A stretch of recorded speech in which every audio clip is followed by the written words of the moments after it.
आज हम बात करने वाले हैं बुक डीप वर्क के बारे में। इस बुक में हम देखेंगे कि किस तरह से हम अपने ध्यान को पूरी तरह से अपने काम पर लगा सकते हैं। ये बुक हमें बताती है कि कैसे हम एक साथ दो काम नहीं कर सकते।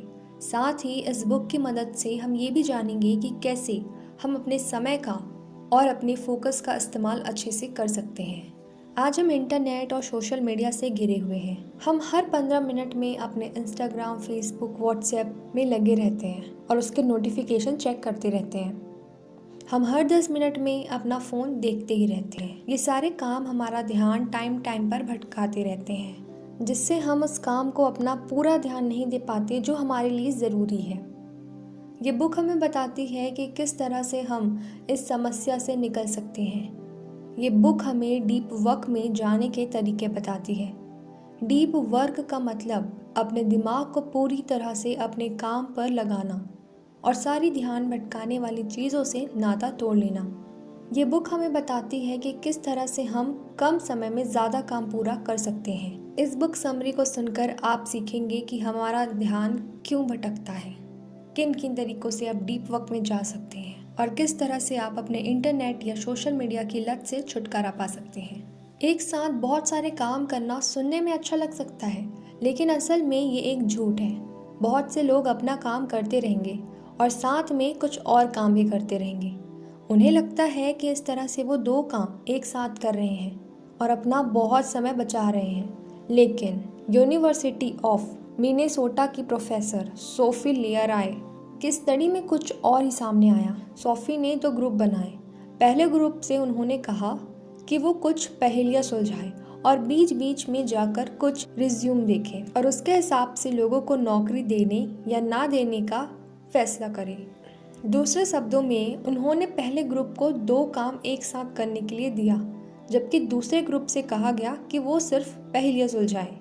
इसमें सोफी ने देखा कि पहले ग्रुप के लोग जब एक काम को छोड़कर दूसरे पे जा रहे थे तो उनका दिमाग फिर भी पहले काम पर लगा रहता था, जिससे वो दूसरे काम पर ध्यान नहीं दे पा रहे थे।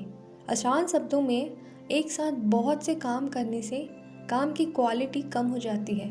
आपका दिमाग एक साथ दो काम पर फोकस नहीं कर पाता और अगर आप ये ज़बरदस्ती करने की कोशिश करेंगे तो आपका दिमाग उलझ जाएगा। इसके बाद बहुत से लोग काम करते वक्त अपने कंप्यूटर में सोशल मीडिया के टैब खुले रखते हैं। जब भी कोई नोटिफिकेशन आता है तो वो जाकर उसे देखते हैं। ये भी आपके काम की क्वालिटी पर असर डालता है।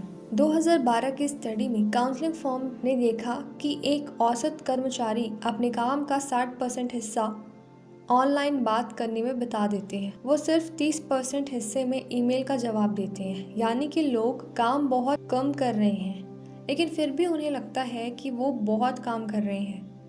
ये छोटे छोटे काम एक साथ जुड़ जाते हैं तो अंत में जाकर बहुत ज़्यादा लगने लगते हैं, लेकिन इन्हें करने से कुछ भी हासिल नहीं होता।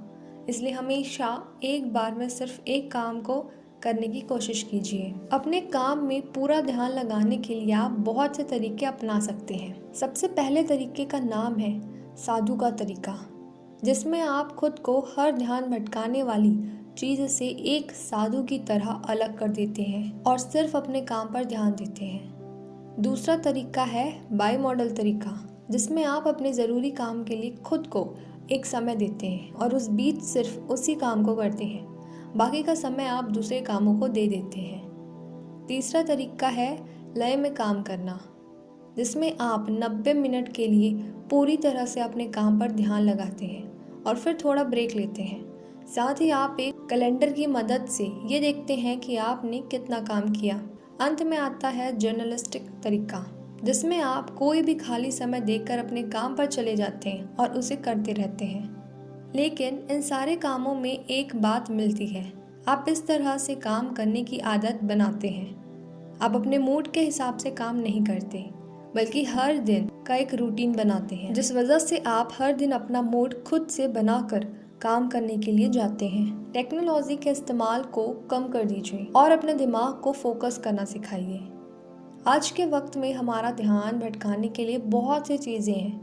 साथ ही हमारा दिमाग किसी एक चीज़ पर ध्यान लगाने के लिए नहीं बना है। हमारा दिमाग इस तरह से डिज़ाइन किया गया है कि उसका ध्यान हर वक्त भटकता रहे। इसकी वजह ये है कि जंगलों में जब हम आदिवासियों की तरह रहते थे तो एक चीज पर ध्यान लगाए रखना हमारे लिए नुकसानदायक हो सकता था, क्योंकि इससे हम किसी जानवर के शिकार हो सकते थे। साथ ही हर वक्त ध्यान भटकते रहने से हम नए मौके खोज पाते हैं, लेकिन हमारी ये खूबी जंगलों में रहने के लिए ज़रूरी थी, शहरों में रहने के लिए नहीं। अपने दिमाग को काम पर लगाने के लिए आपको सबसे पहले फोकस करना सीखना होगा। नहाते वक्त, कपड़े पहनते वक्त या टहलते वक्त ये सोचिए कि आप किस तरह से अपना दिन बिता रहे हैं या वो कौन सी चीज़ें हैं जो आपका समय खा रही है।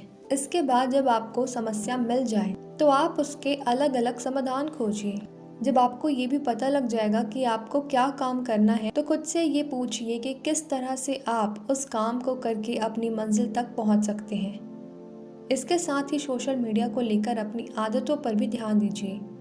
ये देखिए कि आप सोशल मीडिया का इस्तेमाल क्यों कर रहे हैं। अगर आप लोगों से जुड़े रहने के लिए ये सब कर रहे हैं या कुछ काम की वजह से उसे इस्तेमाल कर रहे हैं, तो क्या आप असल में वो काम कर रहे हैं? या फिर आप चाहे तो एक महीने के लिए सोशल मीडिया बंद करके भी देख सकते हैं। इसके बाद आप खुद से ये सवाल पूछिए, सोशल मीडिया का इस्तेमाल ना करने से आपकी ज़िंदगी बेहतर बनी या नहीं?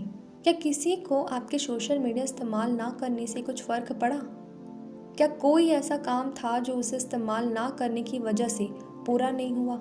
इस सवालों के आपको जो भी जवाब मिले उसके हिसाब से ये फैसला कीजिए कि आपको सोशल मीडिया इस्तेमाल करना चाहिए या नहीं। अपने खाली समय को ठीक तरह से इस्तेमाल करने के लिए प्लानिंग कीजिए।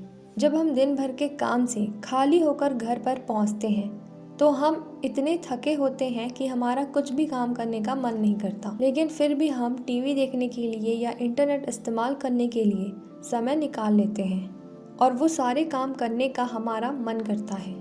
ये सारे काम करने के बाद हम और भी थक जाते हैं और फिर हमें रात को अच्छे से नींद भी नहीं आती।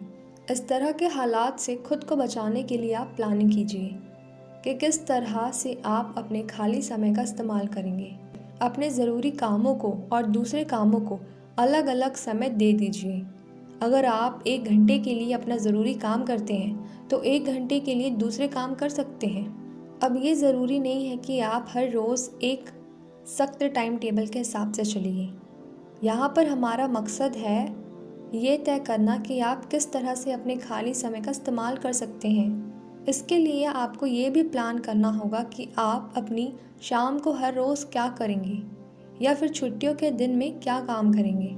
खुद को एक काम पूरा करने के लिए एक समय दे दीजिए और उस समय के अंदर उस काम को पूरा करने की कोशिश कीजिए। इस बीच अपने फ़ोन को बंद कर दीजिए। इसके अलावा कुछ दूसरे कामों को करने के लिए भी समय निकालिए ताकि आप अपने दिमाग को फ्रेश कर सकें।